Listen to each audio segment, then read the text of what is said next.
Microsoft ওয়ার্ডে কাজ করার সময় হয় না এরকম, মুস্তর লিখলে ও হয়ে যায়, মুস্তর লিখলাম ও হয়ে যায়। টাইপ করার সময় এটি কাজে খুব বিভ্রাটের সৃষ্টি করে।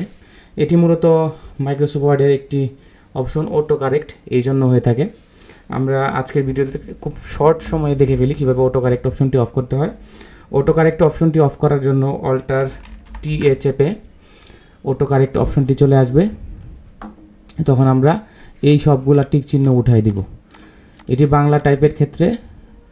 আর কখনোই এই যে এখন আমরা উস্তর লিখলাম, উস্তর আছে, ও আর হবে না।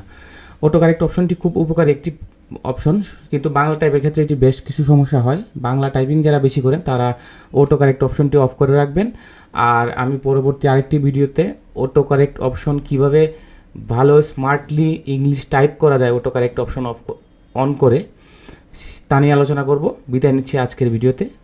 ভিডিওটি ভালো লাগলে চ্যানেলটি সাবস্ক্রাইব করবেন। ধন্যবাদ।